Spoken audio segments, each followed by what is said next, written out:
يخنة البطاطا أو منزلة البطاطا مثل ما كتير ناس بتسميها، وأنا منهم. إحنا بنسميها منزلة بطاطا. من الأكلات اللي كتير بحبها ومميزة بالنسبة لإلي، ما بستغني عنها لا صيف ولا شتاء، علما بأنه بنعملها أكتر بفصل الشتاء، وعلى قد ما هي سهلة على قد ما هي طيبة. فتعالوا أحكي لكم كيف بنعملها. والنار عالية على شوية زيت نباتي. رح أنزل عندي دجاجة كاملة فيها الجلد وفيها العظم، مقطعة على 4 قطع ومنظفة وشايلة منها الأجزاء اللي لازم تنشال، سواء بورك الدجاج اللي هي الكبدة الصغيرة اللي بتكون موجودة، أو بجناح الدجاج لما نقصه من تحت. هاي الأجزاء ضروري إنها تنشال، وكمان ضروري تكونوا متأكدين إنكم نظفتوا الدجاج كتير منيح. بنزل الدجاج على الزيت من جهة العظم، وبس ياخدوا تحميرة بسيطة بقلبهم على جهة الجلد وبستناهم لحتى يصير لون الجلد معي ذهبي فاتح. بضيف مية مغلية ساخنة وما بلمس مرقة الدجاج نهائيا لحتى يغلي الدجاج مع المية ويطلع رغوة فوق. بنقشطها ونتأكد إنه إحنا نظفنا مرقة الدجاج 100%. بعدين ببلش الإضافات. بنزل حبتين صغار من البصل مقطعين قطعة كبيرة، ومعلقة كبيرة من الثوم المهروس، وبخلي المعلقة الكبيرة الثانية لنهاية الطبخة لما نيجي نعمل قدحة الثوم مع الكزبرة. وبضيف بهارات صحيحة: عود قرفة، ورق الغار، لومي أسود أو الليمون المجفف الأسود، هيل، فلفل أسود، وكبش قرنفل. نص مغلف من بودرة مرق الدجاج، ماجي أو كنور، معلقة صغيرة قرفة، معلقة صغيرة فلفل أسود، ومعلقة صغيرة بهار الكاري، وهي إضافة من عندي بس بتجنن هاي الإضافة، ورشة ملح. بقلبهم وبسكر على الدجاج لحتى يستوي 100%. أنا بالنسبة إلي بحب الدجاج يكون منتهي قد ما هو مستوي. أول 35 دقيقة تركته على النار العالية كتير، و20 دقيقة على النار الهادية. بترك الدجاج يستوي وبجهز عندي 6 حبات من البطاطا حجمهم من صغير إلى وسط. بقشرهم، وبعد ما أقشرهم رح أغسلهم وأنشفهم من المي، ورح نعمل البطاطا قطع كبيرة. يعني شفتوا حبة البطاطا الصغيرة هذه قطعتها بالنص وعملتها بس على 4 قطع، هذا هو الحجم المطلوب. وقليت البطاطا بزيت غزير وساخن 3/4 القلية لحتى صار لونهم ذهبي فاتح، وخليتهم على جنب لحتى يتصفوا من الزيت. وهلا لما استوى عندي الدجاج بنقله على الصينية لحتى أحمره بالفرن. وبالنسبة لمرقة الدجاج رح أصفيها، وما برجع على مرقة الدجاج إلا اللومي الأسود بس، اللي هم ال3 حبات اللي إحنا ضفناهم. بضيف عليهم بالآخر كوب من المي المغلية الساخنة، وبنزل عليهم حبات البطاطا، وبعدل الملح. انتبهوا بهالمرحلة هاي لأنه كمان البطاطا بتحتاج ملح. وبتركهم يغلوا مع بعض ما بين 7 دقائق إلى 10 دقائق على حسب نوع البطاطا عندكم والنار. وبجهز الدجاج لحتى أشوي. بضيف زيت نباتي، رشة ملح، عصير ليمون، فلفل أسود، قرفة مطحونة. بوزعهم على قطع الدجاج وبنقل الدجاج لحتى يتحمر من فوق. أنا بصراحة بحب أحمر الدجاج من الجهتين، فبعد ما ياخد معي لون من جهة الجلد بقلبه كمان على جهة العظم وبرجع بشوي. بس انتوا دائما اشووا أو حمروا الدجاج على النار العالية وما تخلوها تاخد كتير وقت. هاي التتبيلة رغم إنها بسيطة بس رح تطلع معكم طعم الدجاج بجنن. بنصحكم تجربوها، غير عن لون الدجاج الذهبي اللي بتشوفوه عادة معي بالفيديوهات.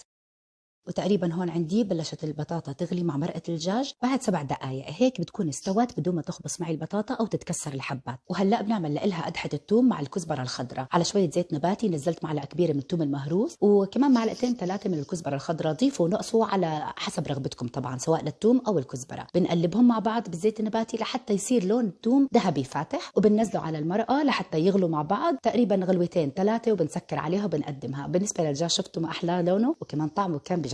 واللي أو منزلات عادة تتقدم دائما مع الرز، سواء كان رز أبيض أو رز بشعيرية. أنا صراحة بحبه برز بشعيرية، فقلت الشعيرية بالزيت النباتي لحتى صار لونها ذهبي. بعدين نزلت عليهم الرز المغسول والمنقوع مصفى من المي. ضفت الملح بعد ما قلبت الرز تقريبا 3 دقائق بالزيت، وغلفت كل حبات الرز بالزيت وتأكدت إني قليتهم شوية. بعدين ضفت المي الساخنة المغلية 1 سنتي فوق الرز، يعني كنت قادرة إني أشوف الرز بعيوني. لما غليت المية ووصلت المي لعند مستوى الرز غطيت على الطنجرة وهديت على النار على الآخر من 20 دقيقة إلى 25 دقيقة بالكتير بكون الرز استوى 100%. قدمته طبعا، قدمت اليخنة أو نزلت البطاطا مع الليمون واللوز المقلي، والدجاج طلعوا قد ايه من جوا أبيض، كانوا مستوي وبجنن. وفعلا لونه كان هيك وطعمه كان بجنن كتير. وهيك بتتاكل هي. بنحط من المرقة، أنا بحبها على الدجاج وعلى الرز. وحركة اللومي هاي بدي أحكي لكم عنها. شايفين هاي الطريقة؟ اللي ما جرب يعصر حبة اللومي فوق البطاطا راح عليه كتير، راح تحسوا كتير فرق بالطعم صراحة، بمرارها وحموضتها وملوحتها. راح تعطيكم نكهة كتير غريبة فعلا. وبالنهاية عصروا عصرة ليمون. هالمرة هذه جربوها على طريقتي، خصوصا للناس اللي بتحب منزلة البطاطا. حاولوا انكم تستبدلوا عصير الليمون اللي بالنهاية في عصرة ليمون لما تخلص الطبخة، ومن البداية حطوا اللومي. وارجعوا لي في كومنتس عشان اعرف ارائكم بعد ما جربتوها، حبيتوا هالطريقة هاي او لا. طبعا هذا الحكي للناس اللي بتحب منزلة البطاطا او بتعرفها. الناس اللي ما بتعرف منزلة البطاطا ضروري تجربوها عشان تعرفوا شو رايح عليكم. وبعد ما تجربوا ارجعوا لي في الكومنتس اشوف ارائكم. لا تنسوا اللايك. وشكرا.